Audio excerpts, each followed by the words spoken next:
Disse também o Senhor a Moisés: Diga o seguinte aos israelitas: se alguém fizer um voto especial, dedicando pessoas ao Senhor, faça-o conforme o devido valor.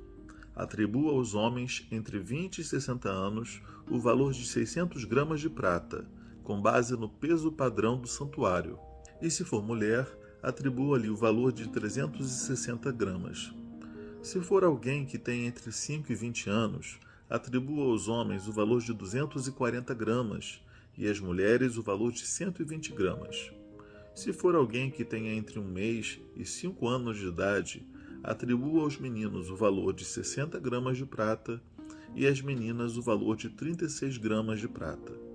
Se for alguém que tenha de 60 anos para cima, atribua aos homens o valor de 180 gramas e às mulheres o valor de 120 gramas. Se quem fizer o voto for pobre demais para pagar o valor especificado, deverá ser apresentado ao sacerdote, que estabelecerá o valor de acordo com as possibilidades do homem que fez o voto. Se o que ele prometeu mediante voto for um animal aceitável como oferta ao Senhor, um animal assim dado ao Senhor torna-se santo.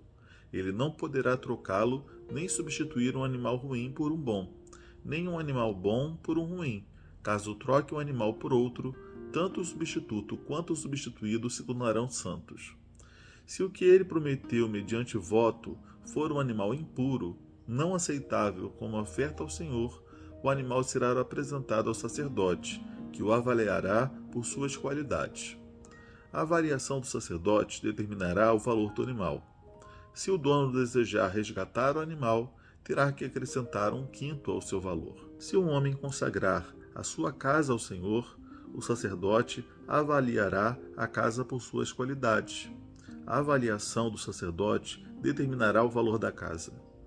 Se o homem que consagrar a sua casa quiser resgatá-la, terá que acrescentar 1/5 ao seu valor, e a casa voltará a ser sua.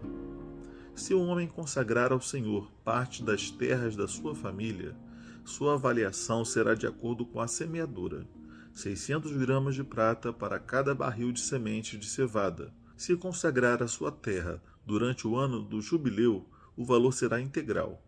Mas se a consagrar depois do jubileu, o sacerdote calculará o valor de acordo com o número de anos que faltar para o ano do jubileu seguinte, e o valor será reduzido. Se o homem que consagrar a sua terra desejar resgatá-la, terá que acrescentar 1/5 ao seu valor, e a terra voltará a ser sua. Mas se não a resgatar, ou se a tiver vendido, não poderá mais ser resgatada. Quando a terra for liberada no jubileu, será santa, consagrada ao Senhor, e se tornará propriedade dos sacerdotes. Se um homem consagrar ao Senhor terras que tenha comprado, terras que não fazem parte da propriedade da sua família, o sacerdote determinará o valor de acordo com o tempo que falta para o ano do jubileu. O homem pagará o valor no mesmo dia, consagrando-o ao Senhor. No ano do jubileu, as terras serão devolvidas àquele de quem ele as comprou. Todos os valores serão calculados com base no peso padrão do santuário, que são 12 gramas. Ninguém poderá consagrar a primeira cria de um animal, pois já pertence ao Senhor, seja cria de vaca, seja de cabra, seja de ovelha, pertence ao Senhor. Mas se for a cria de um animal impuro, poderá resgatá-la pelo valor estabelecido, acrescentando 1/5 a esse valor. Se não for resgatada, será vendida pelo valor estabelecido. Todavia, nada que um homem possua e consagre ao Senhor, seja homem, seja animal, sejam terras da sua propriedade, poderá ser vendido ou resgatado.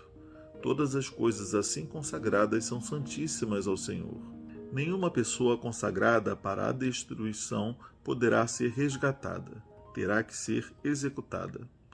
Todos os dízimos da terra, seja dos cereais, seja das frutas, pertencem ao Senhor, são consagrados ao Senhor. Se o homem desejar resgatar parte do seu dízimo, terá que acrescentar 1/5 ao seu valor. O dízimo dos seus rebanhos, um de cada 10 animais que passem debaixo da vara do pastor, será consagrado ao Senhor. O dono não poderá retirar os bons dentre os ruins, nem fazer qualquer troca.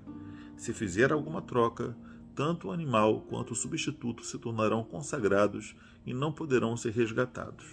São esses os mandamentos que o Senhor ordenou a Moisés no Monte Sinai para os israelitas. Fala pessoal, tudo bom? Finalmente estamos chegando aqui ao final do livro de Levítico. Custou um pouco para chegarmos até aqui, tive aí alguns percalços no caminho, algumas dificuldades pessoais, mas graças a Deus conseguimos e vamos adentrar aí o próximo livro da Bíblia, ok? Então vamos comentar rapidamente sobre esse capítulo 27 e o último do livro de Levítico. Aqui vai falar sobre os votos de consagração a Deus. Essas ofertas, esses votos de consagração a Deus poderiam abranger animais, pessoas, bens materiais, imóveis.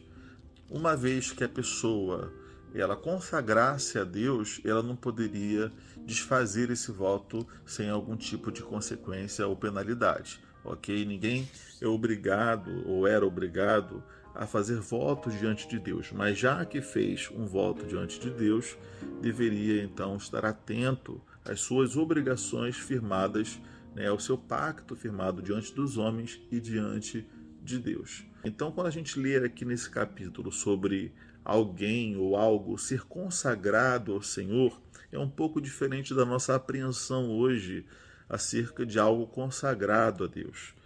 Hoje a gente pensa em algo consagrado como algo dedicado, como algo que vai buscar existir e ser utilizado para a glória de Deus ou para o serviço do reino de Deus. Porém, naquela época, praticamente significava algo entregue para Deus, algo dedicado, algo consagrado a Deus, era algo entregue, para pertencer ao Senhor. E isso que era entregue, esse bem que fosse entregue, ele seria ou sacrificado, como no caso dos animais puros, seriam sacrificados no altar pelo sacerdote, em adoração a Deus, em atitude de consagração pessoal a Deus, como poderiam ser substituídos por um valor pecuniário, por alguma quantidade de ouro, de prata, enfim. Eu vou dar um exemplo para vocês. Então, uma pessoa que se consagrasse a si mesma ou a sua família diante do sacerdote, diante de Deus, ela não estaria literalmente dando a sua vida para morrer ali no altar, ser morta pelo sacerdote. Não era isso. Eles então ofertavam uma quantia que correspondia àquela consagração pessoal daquele indivíduo. Então, se fosse homem, se fosse mulher, se fosse criança, tinha uma quantia devida por cada pessoa que fosse consagrada. Ou então, se fosse um animal impuro, era substituído por uma quantia. Dependendo do que fosse esse bem, havia a possibilidade daquele que fez o voto resgatar esse bem para si. E vai falar aqui também sobre o ano do jubileu, que é esse período a cada 50 anos, onde as terras voltam aos seus proprietários originais e que se alguém oferece, dedica ao Senhor uma terra, deve-se levar em consideração esse período que falta para se concretizar o ano do jubileu. Então, você vai fazer uma oferta, você tem que ponderar ali o que você está dizendo e o que você está fazendo para que coincida. E tem um versículo no final desse capítulo que é muito confuso, eu fiquei um pouco na dúvida do significado dele, muito forte. Esse versículo que diz: nenhuma pessoa consagrada para a destruição poderá ser resgatada, terá que ser executada. Bem, a gente sabe que não existiam sacrifícios humanos feitos pelos sacerdotes. Isso não era uma prática entre os israelitas, entre os hebreus.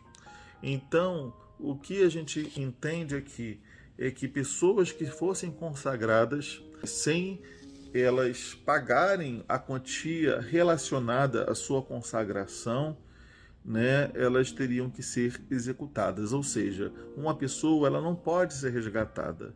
Ela deve pagar o valor devido da sua consagração. Por quê? Porque ninguém é obrigado a fazer voto diante de Deus, ninguém era obrigado, e se fez um voto diante de Deus, assumiu um compromisso importantíssimo, um compromisso que era público, né?